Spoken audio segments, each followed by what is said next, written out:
میں جو روایت پیش کر رہا ہوں وہ ہے فروع کافی کتاب الطلاق باب المتوفی عنہا زوجہا، اور یہ جلد نمبر 6 اور 8 دونوں اکٹھے ہیں، اور صفحہ نمبر ہے 1500۔ امام الائمہ سید الائمہ امام جعفر صادق رضی اللہ تعالی عنہ سے ایسی عورت کی عدت کے متعلق پوچھا گیا جس کا خاوند فوت ہو جائے، اس کی عدت کیسی ہونی چاہیے، وہ کہاں عدت گزارے۔ حضرت امام جعفر صادق رضی اللہ تعالی عنہ نے ارشاد فرمایا، انا علیا صلاۃ اللہ علیہ لما مات عمر اتا الی ام کلثوم فاخذ بیدها فانطلق بها الی بیتہ۔ وہ حضرت سیدنا امام جعفر صادق رضی اللہ تعالی عنہ نے، آپ فرماتے ہیں کہ پوچھنے والے کو آپ نے یہ بات ارشاد فرمائی کہ سیدنا مولا علی شیر خدا رضی اللہ تعالی عنہ کا فعل مبارک انہوں نے بیان فرمایا کہ جب حضرت عمر رضی اللہ تعالی عنہ کا وصال ہو گیا تو حضرت مولا علی شیر خدا رضی اللہ تعالی عنہ اپنی بیٹی حضرت ام کلثوم رضی اللہ تعالی عنہا ان کو لے کر اپنے گھر میں تشریف لے آئے، تو آپ نے فرمایا کہ وہ جہاں چاہے عدت گزار سکتی ہے، کیونکہ مولا علی شیر خدا اپنی صاحبزادی کو اپنے گھر میں لے آئے تھے۔ بسم اللہ الرحمن الرحیم۔ محترم ناظرین، تشریف آوری کا شکریہ۔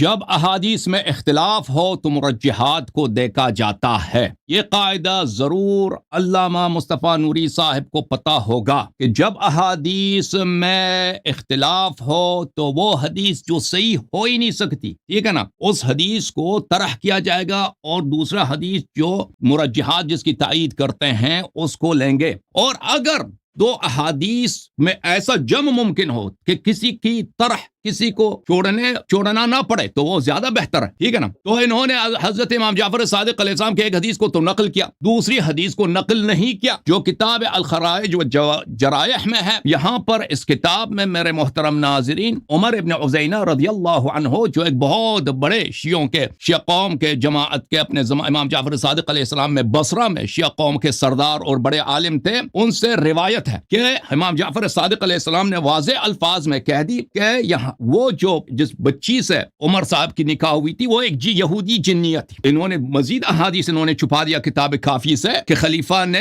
امام امیر المؤمنین علیہ السلام کو دھمکی دیا، بنی ہاشم کو دھمکی دیا کہ میں آپ سب کو تباہ کر دوں گا، فوج لے کے آؤں گا اور بنی ہاشم کے سب باغات کو تباہ کر دوں گا، امیر المؤمنین علیہ السلام کے لیے میں شاہد لے کے آؤں گا کہ انہوں نے چوری کی اور ان کے ہاتھ کاٹ دوں گا، ٹھیک ہے نا۔ تو جناب عباس نے امیر المؤمنین علیہ السلام سے بہت التجا کی کہ یہ معاملہ مجھ پہ چھوڑ دیں۔ امیر المؤمنین علیہ السلام نے کہا کہ چلیں معاملہ آپ کے ہاتھ میں ہے، اور امیر المؤمنین علیہ السلام نے اپنی بیٹی کو چھپایا ہے اور ایک یہودی جنیہ جو نجران میں تھی اس کو بلایا ہے اور اس کو اپنی حکم دیا ہے کہ تم میری بیٹی کے صورت میں آ جاؤ اور عمر سے شادی کرو۔ عمر سے ویسی کی شادی ہوئی، اور جب عمر کو قتل کیا گیا تو اسی جنیہ کو اپنے گھر واپس لے کے آئی اور وہ پھر نجران چلی گئی۔ تو ان دو احادیث میں کون سا صحیح ہے بھائی، ٹھیک ہے نا۔ دیکھا جائے گا کہ یہ جو کہہ رہے ہیں کہ امیر المؤمنین علیہ السلام کی اپنی بیٹی ہے شادی ہوئی عمر سے یا جنیہ کی ہوئی ہے، اب شیخ صاحب ہمیں بتائیں گے، جماعت عمریہ بتائیں گے کہ یہ مسلمان ہے یا غیر مسلم ہے۔ جن کا مذاق اڑائیں گے تو یہ کافر بنیں گے، کہ جن نہیں ہے، جن حقیقت نہیں ہے تو یہ کافر بنیں گے۔ جنوں سے نکاح کو انکار کریں گے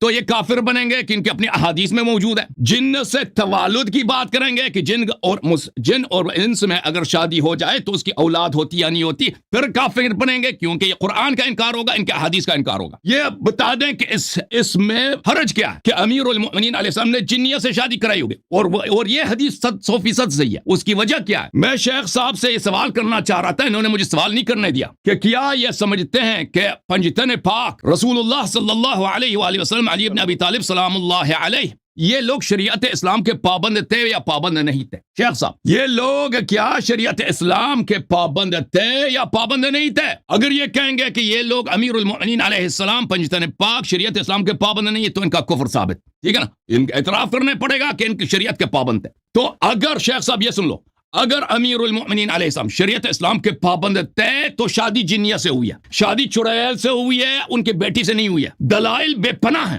دلائل ایک ایک پڑھیں گے، قرائن ایک ایک پڑھیں گے، آپ سن لیں اچھی طرح سے، ملاحظہ کریں میرے محترم ناظرین۔ جو بھی شخص اپنی بیٹی کی شادی کرنا چاہتا ہے اس کو ایک بہترین فرد سے شادی کرنا چاہتا ہے۔ انہوں نے کہا، ان کے جملے یاد رکھیں، انہوں نے کہا کہ اللہ تعالیٰ نے فلان فلان عمر بن الخطاب کو فضائل، مقامات، درجات، مراتب عطا کیے ہیں فلان فلان فلان. اب ان مقامات، درجات، مراتب کا آپ کو اندازہ ہو جائے گا. ٹھیک ہے نا؟ ملاحظہ کریں کہ کیا ایسے شخص کو میں جب اس شخص کے خلیفے کے صفات اس کو بتاؤں گا، اس کے مقامات، درجات، مراتب بتا دوں گا، تو شیخ صاحب کو سے پھر پوچھیں گے کہ ایسا شخص آپ سے آپ کی بیٹی کا رشتہ لینے آ جائے تو کیا آپ اس کو رشتہ دیں گے ایسے شخص کو؟ اگر خود آپ کو گوارا نہیں ہے تو کیسے ہو سکتا ہے کہ سرور انبیاء صلی اللہ علیہ وسلم کے ہارون، ان کے نفس نفیس ایسے شخص کو رشتہ دے دیں؟ یہ ایک قرآن مجید کی آیت ہے، والذین یقولون ربنا هب لنا من ازواجنا وذریاتنا قرۃ اعین. اے اللہ تعالی ہمیں بہترین ازواج عطا فرما جو ہمارے لیے باعث آنکھوں کی ٹھنڈک ہو. ٹھیک ہے نا؟ تو امیر المؤمنین علیہ السلام کبھی ایسے شخص سے کو رشتہ نہیں دے سکتے جو ان کے لیے قرۃ عین نہ ہو. ملاحظہ کریں، یہ مسند ابی یعلا الموصلی ہے. یہاں پر حدیث ملاحظہ کریں، صفحہ نمبر 460 میں یہ حدیث شریف ہے. حدیث شریف ہے صفحہ نمبر 4، ایک منٹ، لا حدیث نمبر ہے 2097. لا تنکح النساء، قال رسول اللہ صلی اللہ علیہ وسلم، لا تنکح النساء الا من الاکفاء، کہ نکاح کے لیے کفاء شرط ہے، کفو سے ہی نہ ہوگا. اچھا، کفو ہی سے شادی ہوگی.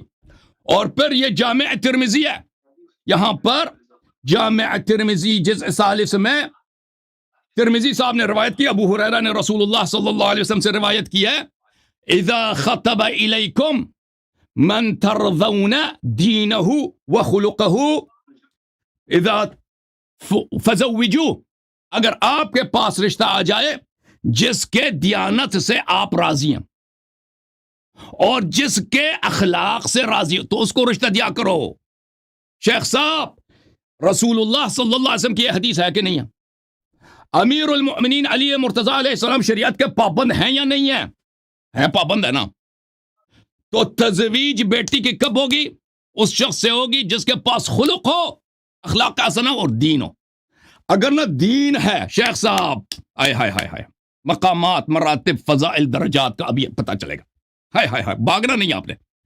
او بھائی، انٹرنیٹ کا بہانہ کر کے کاٹنا نہیں، کاٹ کے بھاگنا نہیں. آج مقامات، فضائل، درجات کا ابھی پتہ چلے گا نا.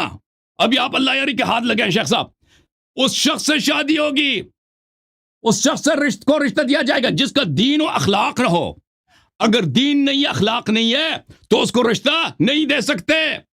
پھر فرمایا وفی الباب امین حاتم المزنی و عائشہ، یہ حدیث ابی حاتم مزنی اور عائشہ سے بھی مروی ہے. اچھا، کتاب سنن نسائی، سنن ابن ماجہ میں بھی یہ حدیث موجود ہے، اذا اتاکم من ترضون خلقہ ودینہ فزوجوہ. اچھا، اس کے علاوہ میرے محترم ناظرین احادیث بہت ہیں. میں ان کے اپنے فرقے یہ حنفی ہیں، میرے اکثر مشاہدین حنفی ہیں جماعت عمریہ کے. جماعت عمریہ میرے احناف بھائیوں، آج آپ سب کو کلمہ پڑھنا ہوگا رافضیت کا، تشیع کا، انشاءاللہ تبارک و تعالی.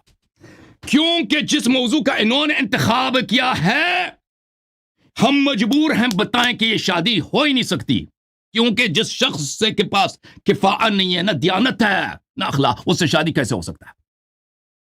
یہ شرح الوقایہ جو آپ درس نظامی میں بھی پڑھتے ہوں گے، محبوبی حنفی کی ہے، جلد نمبر ہے 40. یہاں پہ ملاحظہ کرے، وَتُعْتَبَرُ الْكَفَاءَةُ فِي النِّكَاحِ، نکاح میں کفاءت شرط ہے. نسباً، آئے ہائے ہائے ہائے، شیخ صاحب برداشت کریں گے؟ میں آپ نے کہا نا کہ آپ کے خلیفے کو اللہ نے مقامات، فضائل، درجات دیے ہیں. مجھ پہ بہتان تو نہیں لگائیں گے کہ آپ گستاخی کر رہے ہیں؟ میں ان کے کچھ نسب کھول کے دکھاؤں آپ کو. اجازت ہے نا، بہت معذرت کے ساتھ، کیونکہ آپ لوگوں نے خود فتویٰ دیا ہے. آپ کے امام ابو حنیفہ نے فتویٰ دیا کہ نکاح میں نسب کفاءت شرط ہے، اور اس میں سب سے پہلے بولا ہے نسب. واللہ مجھے ڈر لگتا ہے میں اس نسب کھول دوں خلیفے کا. مجھے ڈر لگتا ہے کہ بامازہ کاٹ کے بھاگ جائیں گے، کہیں گے کہ اللہ ہی گستاخی کر رہا ہے. ان کی اپنی کتابوں سے جس شخص کا نسب یہ ہو، یہ خود اس کو اپنی بیٹی کا رشتہ دیں گے، میرا اس سے سوال ہے. ٹھیک ہے نا؟ پھر ودیانتن، پھر آپ کے احناف کا بالاجماع فتویٰ ہے کہ کفاء میں دیانت کی شرط ہے. فلیس فاسق کفءا لبنت الرجل الصالح. فاسق شخص، اللہ اللہ اللہ اللہ اللہ اللہ، صالح آدمی کی بیٹی کا کفر نہیں ہو سکتا. تو نبی سے کوئی زیادہ شریف ہے؟ اس کے بیٹی کی بات ہو رہی ہے. اب ہم بتائیں گے نا کہ جب تو آپ نے خود شیخ صاحب یہ فتوا دے دی. اب میرے پاس 40 مزید سیکنڈ ہے نا، انہوں نے بھی 40 مزید سیکنڈ لیے تھے.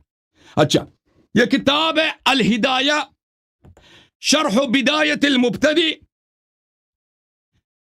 یہ بھی ان کے احناف کی بہت فقہ کی اہم کتاب ہے، جز نمبر 3 ہے. یہ ملاحظہ کریں اس میں بھی. وعن ابی حنیفہ ابی یوسف لا يجوز انه لا يجوز في غیر الکفو. غیر کفو میں نکاح جائز ہی نہیں ہے. غیر کفو میں نکاح جائز ہی نہیں ہے. قال علیہ السلام لا يزوج النساء الا الاولیاء ولا يزوجن الا من الاکفاء. رسول صلی اللہ علیہ وسلم کی حدیث ہے کہ بغیر کفو کے کسی سے شادی نہیں ہو سکتی. تو یہاں پہ دو باتیں، یہ تو شادی عمر کی صاحب کی رسول صلی اللہ علیہ وسلم کی بیٹی سے ہوئی ہے یا جنیہ سے ہوئی ہے. ہم ثابت کریں گے جنیہ سے ہوئی ہے جی، ان کی اپنی کتابوں سے. کہ فریقین کے نزدیک، دونوں فریق کے نزدیک نکاح میں کفاءت شرط ہے، اور شارب خمر سے آپ بیٹی نہیں دے سکتے. یہ خود اپنی بیٹی کو شارب خمر کو دیں گے جو شرابی آدمی ہے؟ نہیں دیں گے. بدماش کو یہ بیٹی دے گا اپنا؟ نہیں دے گا بھائی. جھوٹے کو یہ اپنی بیٹی دے گا؟ نہیں دے گا. دشمن رسول صلی اللہ علیہ وسلم کو یہ اپنی بیٹی کا رشتہ کر دے گا؟ نہیں کر دے گا. کوئی بھی مسلمان نہیں کر سکتا. تو عرض یہ ہے تو کیسے امیر المؤمنین علی علیہ السلام کر سکتے ہیں جب ان کے اپنے پاس فتویٰ موجود ہے ان کے امام ابو حنیفہ کا کہ نکاح میں کفاءت نسب میں اور دیانت میں شرط ہے، وہ جائز ہی نہیں ہے. تو کیا آپ کے نزدیک امیر المؤمنین علیہ السلام شریعت کے پابند تھے یا نہیں تھے؟ اگر پابند تھے تو یہ بات ثابت ہے پھر کہ وہ جو شخص پابند شریعت نہ ہو، جس کا اخلاق نہ ہو، جس کی دیانت نہ ہو، جس کی نسب نہ ہو، اس سے اپنی بیٹی کا رشتہ نہیں کر سکتے. تو پھر نتیجہ کیا ہوا؟ نتیجہ ہوا جب ان پہ اضطرار آیا، جب ان پہ تقیہ کی حالت آئی ہے، جیسے مجلس صاحب نے فرمایا، بالکل صحیح فرمایا، تو اس وقت انہوں نے اپنی بیٹی سے شادی نہیں کرائی، جنیہ سے شادی کرائی ہے. ٹھیک ہے نا؟ علماء کے اقوال میں نے آپ نے شروع سے کہہ دیا ہے کہ وہ حجت نہیں ہوتے. مجلسی صاحب نے تو یہ نہیں بولا کہ جنیہ کی کہانی غلط ہے. ہم دونوں حدیث کو صحیح مانتے ہیں. آپ جو کہتے ہیں نا، جو حدیث پڑھتے ہیں کہ امیر المؤمنین علیہ الصلوۃ والسلام ام کلثوم کو لے کے آئے، وہ بحسب ظاہر ہے، بحسب ظاہر جنیہ ہے، ام کلثوم نہیں ہے. بحسب ظاہر جنیہ ام کلثوم کی شکل میں آئی ہے، اس کو لے کے آئے، یہ واضح ہے. اچھا، اب بات کہ امیر المؤمنین، اصل بات یہ ہے کہ امیر المؤمنین علیہ الصلوۃ والسلام نے اپنے بیٹی کی شادی کر ہی نہیں، یہ حرام تھا ان کے لیے اپنی بیٹی کی شادی عمر سے کرا دے. دلائل کیا ہے؟ دلائل میں نے ان کے رسول پاک صلی اللہ علیہ وسلم کی سنت دکھائی. شیخ صاحب اپنا نام آپ چینج کریں، اہل سنت نہ رکھیں. اگر سنی ہیں تو یہ سنت رسول صلی اللہ علیہ وسلم میں نے دکھایا نا کہ اذا جاءکم من ترضون خلقه ودینه فزوجوه. اخلاق ہے تو شادی کرا دو، اخلاق نہیں ہے تو شادی نہ کرو. دین ہے تو شادی کرا، دین نہیں ہے تو شادی نہ کرا دو. نسب ہے تو شادی کرا دو. ٹھیک ہے، یہ سنت اگر مانتے ہیں تو یہ شادی نہیں تھی. دلیل دیکھو، یہ کتاب ہے تمہارا المصنف، یہ ہماری کتاب ہے، تمہاری کتاب ہے. شیخ صاحب آج آپ آئے تھے نا ابو بکر کے عمر صاحب کے لیے فضائل ثابت کرنے کے لیے، جزء خامس، یہاں پہ شور شرابہ کر کے بھاگ گئے نا تو آپ ہار گئے، کیونکہ اس کا جواب نہیں دے سکتے. یہاں پر یہ حدیث عبد الرزاق عن معمر عن الزہری عن القاسم بن محمد عن اسماء بنت عمیس، حدیث بشرط بخاری مسلم سے ہی. ابو بکر صاحب نے عمر صاحب کو جب خلیفہ بنانا چاہا تو لوگوں نے کیا کہا؟ استخلفت عمر وقد كان عتا علينا ولا سلطان له فلو قد ملكنا لكان اعتى علينا واعتى. تو لوگوں نے خود کہا، مہاجرین نے کہا کہ بھائی آپ نے ابو بکر عمر کو ہم پہ خلیفہ بنایا، یہ جب تک خلیفہ نہیں تھا تو بڑا بد اخلاق تھا، جب اس کو خلافت ملے گی تو اس کو یہ زیادہ بد اخلاق ہوگا. ٹھیک ہے نا؟ اور بھائی آپ کی اپنی کتاب ہے کہ نہیں ہے؟ یہ کتاب ہے کتاب مصنف فی الاحادیث والآثار. یہ حدیث ہے کہ ابو بکر صاحب نے جب عمر کو خلیفہ بنانا چاہا تو لوگوں نے فقال الناس، مہاجرین انصار نے عرض کیا، تستخلف علینا فظا غلیظا ولقد ولینا لکان افظ واغلظ. یہ تو فظ غلیظ ہے، فظ غلیظ اخلاق ہو سکتا ہے. فبما رحمت من اللہ لنت لهم ولو كنت فظا غلیظا لانفض من حولك. اچھا، ملاحظہ کریں میرے محترم، تو ثابت ہو گیا ان کی اپنی صحیح حدیث سے کہ شخص کا اخلاق نہیں تھا تو شادی کیسے ہو سکتی ہے اس سے. اخلاق، اب اس اخلاق کے نمونے دیکھیں.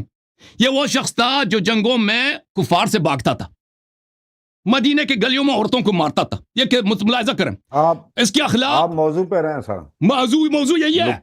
موضوع یہ ہے, دیکھیں آپ بھی مناظرہ. موضوع یہ ہے, اب ٹائم روک دیں. رسول صلی اللہ علیہ وسلم نے فرمایا کہ جس کی اخلاق نہیں اسے شادی نہ کرے, نہ اپنی بیٹی کا رشتہ نہ دونا. علی علیہ السلام شریعت کے پابند ہے کہ نہیں ہے؟ شریعت کے پابند ہے نا, تو رشتہ نہیں دیا نا, تو جنیہ سے شادی کرائیے. یہ موضوع ہے. طبقات الکبریٰ لابن سعد جلد نمبر 8. اور میں آپ کی طرف دیکھ رہا ہوں کہ آپ اسے موضوع کا پابند جاریہ کرتے ہیں. خاموش, یہ بھاگنا چاہ رہا ہے.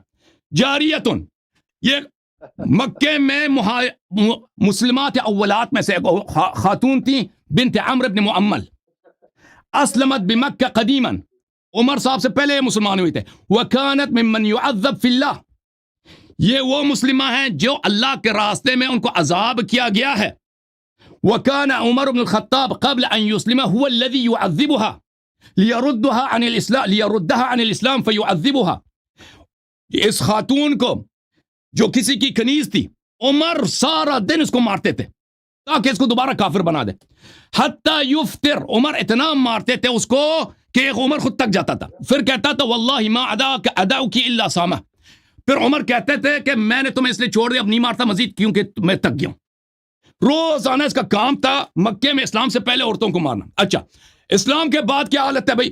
یہ کتاب المسند احمد بن حنبل کی بتحقیق شیخ احمد محمد شاکر, جز نمبر 1 صفحہ نمبر 345, حدیث نمبر 3103, اور حدیث بھی ہے صحیح, اسناد صحیح. دیکھو, ماتت رقیہ بنت رسول اللہ صلی اللہ علیہ وسلم, جب رقیہ کی وفات ہوئی ہے رضی اللہ عنہا کی, وبکت النساء, خاموش, عورتیں رونے لگی. فجعل عمر یضربہن بصوتہ, نبی صلی اللہ علیہ وسلم کی بیٹی کی وفات ہوئی ہے, عورتیں رونے لگی, عمر نے ان کو مارنا شروع کر دیا نبی صلی اللہ علیہ وسلم کے بارگاہ اقدس میں.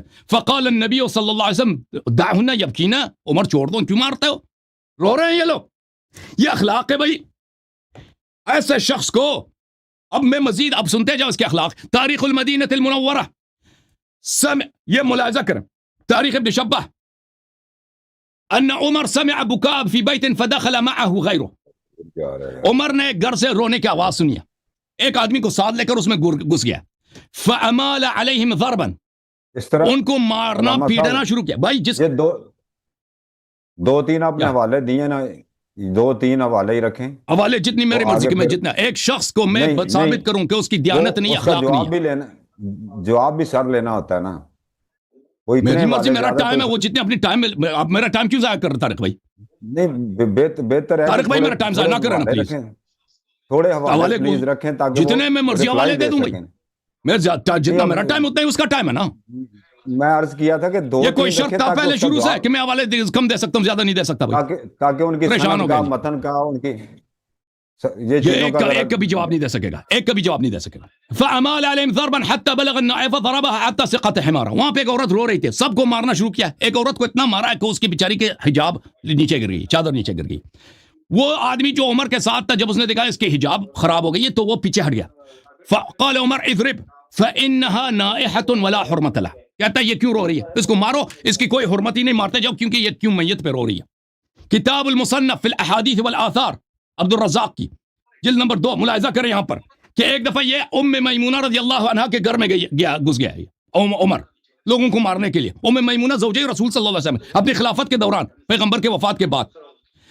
لما مات خالد بن ولید, جب خالد بن ولید کی وفات ہوئی ہے, اجتمع فی بیت میمونہ نساء یبکین. ام المؤمنین میمونہ رضی اللہ عنہا کے گھر میں عورتوں کا اجتماع ہوا جہاں پہ وہ رو رہی تھی کہ خالد مر گیا. فجاء عمر ومعه ابن عباس ومعه الدرہ. عمر اپنے کوڑے کے ساتھ عبداللہ ابن عباس کو لے کے آیا, کہتا ادخل على ام المؤمنین فامرها فلتحتجب. جاؤ اندر, ام المؤمنین کو بولو کہ حجاب کر لے. اخرجهن علی, عورتوں کے ادھر باہر نکالو. فجعل يخرجهن علیہ وهو يضربهن بالدرہ. یہ ایک ایک عورت کو باہر نکالا جا رہا تھا اور یہ ایک ایک کو مارتا جا رہا تھا. فسقط خمار امرأة منهن, بیت رسول صلی اللہ علیہ وسلم کے دروازے سے نکال رہے ہیں, اس کے زوجہ کے گھر سے, اس کا بیت رسول ہے, حجرہ نبی صلی اللہ علیہ وسلم. لوگوں نے کہا خمارها, لوگوں نے کہا کہ اس کا چادر گر گیا, اس کو نہ مارو. قالت دعوها ولا حرمة لها, کہا کہ چھوڑ دو, اس کی کوئی حرمت نہیں ہے, یہ کیوں رو رہی ہے, خالد پہ کیوں رو رہا ہے. رو رہی ہے کان معمر یعجب من قولها لا حرمت لها.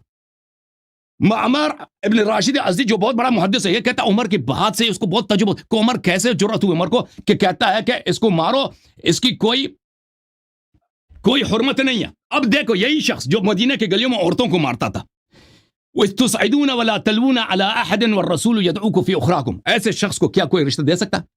جب تم بھاگ رہے تھے قرآن کی آیت سورۃ آل عمران میں رسول صلی اللہ علیہ وسلم کی دندان مبارک شہید ہو گیا اس کا چچا اب حمزہ شہید ہو گئے یہ بھاگ رہے تھے تم اور رسول یدعوکم فی اخراکم رسول صلی اللہ علیہ وسلم آپ کو پیچھے سے پکار رہے تھے. یہ کون بھاگ رہا تھا بھائی؟ یہ جامع البیان ہے صحیح سند کے ساتھ ملاحظہ کریں. یہ عمر بن الخطاب کی اپنی زبانی حدیث نمبر ہے 6440 یہ شیعہ کتاب ہے. خاموش خاموش خاموش. بیچ میں آپ لوگوں نے انٹرپٹ کیا نا آپ نے بھی زیادہ ٹائم لیا تھا. لما يوم كان يوم احد ففررت حتى صعدت الجبل فلقد رأيتني انظر كأنني اربع. یہی شخص جو اس کا اخلاق یہ ہے کہ بیچاری عورتوں کو یہ مارنے میں شعر بنتا تھا کہتا ہے یوم احد رسول صلی اللہ علیہ وسلم پیچھے سے پکار رہے ہیں دندان مبارک شہید ہو گیا اور رسول صلی اللہ علیہ وسلم کی شہادت کی خبر یہ بھاگ رہا ہے کہتا میں ایسے بھاگ گیا جیسے میں پہاڑی بکری ہوں. میں پہاڑی پہ میں نے چڑھائی کیا ففرر تو میں بھاگ گیا. کفار سے جو بھاگتا ہو عورتوں کو جو مارتا ہو ٹھیک ہے نا اس کی نہ دیانت ہے بھائی اس کا نہ اخلاق ہے. ایسے شخص کو بیٹی کا رشتہ نہیں ہے. ٹائم فنش ہو گیا. جوم جاؤ پرواز کرو کیوں فخر سے سر اٹھا کیونکہ اللہ تعالیٰ نے تمہیں انتخاب کیا. صراط حق پر صرف تم ہو صراط ایمان پر صرف کیا کیونکہ اللہ تعالیٰ نے تمہیں انتخاب کیا. صراط حق پر صرف تم ہو صراط ایمان پر صرف